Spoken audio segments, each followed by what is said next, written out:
खालिस्तानी अपनी हैसियत से ज्यादा बड़ी हरकतें करने लगे हैं। खालिस्तान ने इस बार अपनी हदें पार कर दी है। एक खालिस्तानी ने लंदन में भारतीय विदेश मंत्री एस जयशंकर पर हमले की कोशिश की। जैसे ही विदेश मंत्री अपनी कार में बैठे तभी अचानक एक खालिस्तानी कार पर कूद पड़ा। ये कार के सामने तिरंगा लेकर आया और तिरंगे को फाड़ दिया। लेकिन इसके बाद जो हुआ वो और भी ज्यादा खतरनाक था। आपको इस खालिस्तानी की सच्चाई बताएंगे तो आपके होश उड़ जाएंगे। ये खालिस्तानी यहाँ तक कैसे पहुँचा वो आपको वीडियो में आगे बताएंगे। लेकिन पहले जल्दी से देख लीजिए कि यहाँ पर बवाल क्या हुआ था। दरअसल ये घटना तब हुई जब विदेश मंत्री एस जयशंकर लंदन में चैथम हाउस थिंक टैंक के कार्यक्रम में आए थे। कार्यक्रम खत्म होने के बाद विदेश मंत्री एस जयशंकर अपनी कार की तरफ बढ़ रहे थे। इसी दौरान सड़क किनारे कई खालिस्तानी समर्थक विदेश मंत्री एस जयशंकर के सामने खालिस्तान के नारे लगाने लगी। एस जयशंकर जैसे ही अपनी गाड़ी में बैठे तो एक खालिस्तानी उनकी तरफ भाग कर आया और कार के सामने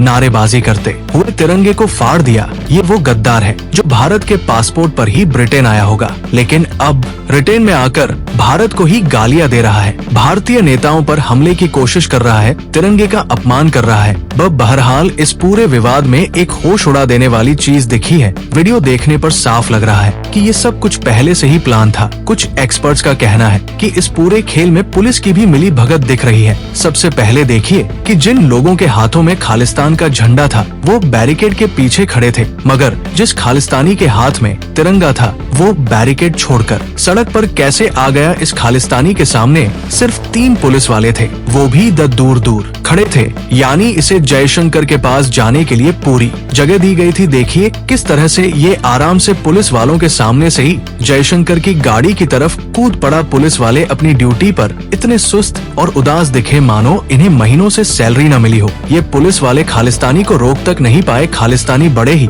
आराम से गाड़ी के सामने आया, नारेबाजी करता रहा और तिरंगा भी फाड़ दिया। कोई पुलिस वाला इसका कुछ नहीं बिगाड़ पाया। मानो सब कुछ स्क्रिप्ट के मुताबिक ही चल रहा था। इस खालिस्तानी ने जैसे ही अपना काम पूरा कर लिया तो पुलिस वाले इसे पकड़कर अपने साथ ले गए। इसे इतने प्यार से समझाया जा रहा है जैसे मानो पिता अपने बेटे को समझाता है। यानी यहाँ पर दाल में कुछ तो काला है। बहरहाल आपको ये भूलना नहीं चाहिए कि ब्रिटेन में कीर स्टारमर की सरकार है। कीर स्टारमर जस्टिन ट्रूडो से कम नहीं है। कीर स्टारमर मुस्लिम शरणार्थियों और खालिस्तानिस पॉपुलर है। आपको बता दें कि कुछ दिन पहले जब डोनाल्ड ट्रंप ने लेस्की को सरेआम धोया था तो जेलेंस्की के आंसू पूछने के लिए सबसे पहले कीर स्टारमर ही आई थी। अमेरिका से निकलने के बाद जेलेंस्की सबसे पहले लंदन में कीर स्टारमर के पास ही पहुंचे थे। यानी आप देख सकते हैं कि ब्रिटेन किस तरफ बढ़ रहा है।